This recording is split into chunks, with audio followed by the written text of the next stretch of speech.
تین دوستوں نے ایک غار میں پناہ لی کہ اچانک پہاڑ سے ایک چٹان پھسل کر غار کے منہ پر آ پڑی اور غار کا مکمل طور پر منہ بند ہو گیا۔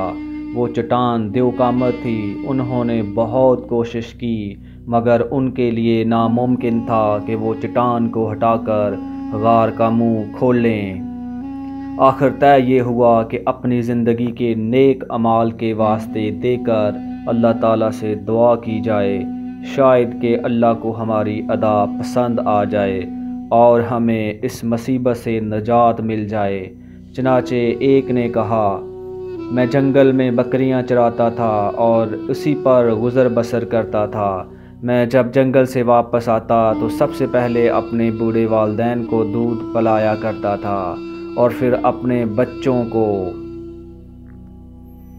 ایک دن میں گھر دیر سے آیا تو ماں باپ سو چکے تھے، بچے جاگ رہے تھے اور بھوکے تھے، لیکن میں نے یہ ہرگز گوارا نہ کیا کہ والدین سے پہلے بال بچوں کو پلاؤں، اور یہ بھی گوارا نہ کیا کہ والدین کو اٹھا کر ان کی نیند آرام میں خلل ڈالوں۔ چنانچہ میں نے رات بھر دودھ کا پیالہ لیے ان کے سرہانے کھڑا رہا۔ بچے میرے پیروں سے چمٹ چمٹ کر روتے رہے، لیکن صبح تک اسی طرح کھڑا رہا۔ خدایا، میں نے یہ عمل خالص تیری رضا کے لیے کیا، تو اس کی برکت سے غار کے منہ سے چٹان ہٹا دے۔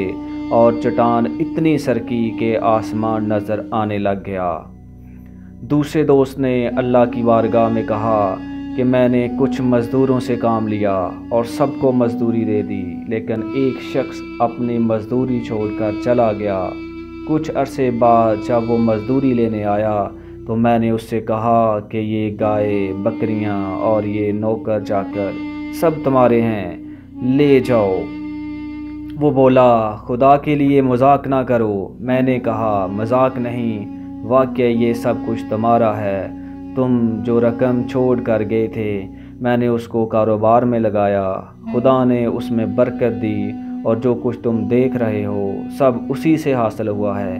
یہ تم اطمینان کے ساتھ لے جاؤ، سب کچھ تمہارا ہے۔ وہ شخص سب کچھ لے کر چلا گیا۔ خدایا، یہ میں نے محض تیری رضا و خوشنودی کے لیے کیا، تو اس کی برکت سے غار کے منہ سے چٹان دور فرما دے۔ خدا کے کرم سے چٹان اور ہٹ گئی۔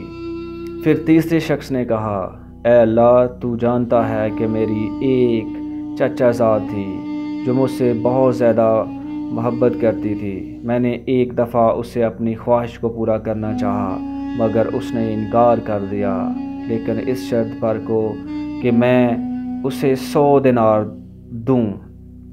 میں نے مطلوبہ رقم حاصل کرنے کے لیے کوشش کی تو وہ مجھے مل گئی۔ چنانچہ میں اس کے پاس آیا اور وہ رقم اس کے حوالے کر دی۔ اس نے خود کو میرے حوالے کر دیا۔ جب میں اس کے پاس بیٹھ گیا تو کہنے لگی، اللہ سے ڈرو اور اس مہر کو ناحق نہ دو۔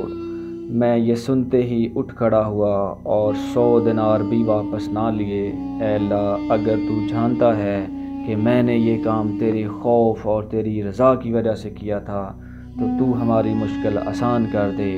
چنانچہ اللہ تعالیٰ نے غار سے پتھر کو ہٹا دیا اور اس طرح وہ تینوں غار سے باہر نکل آئے۔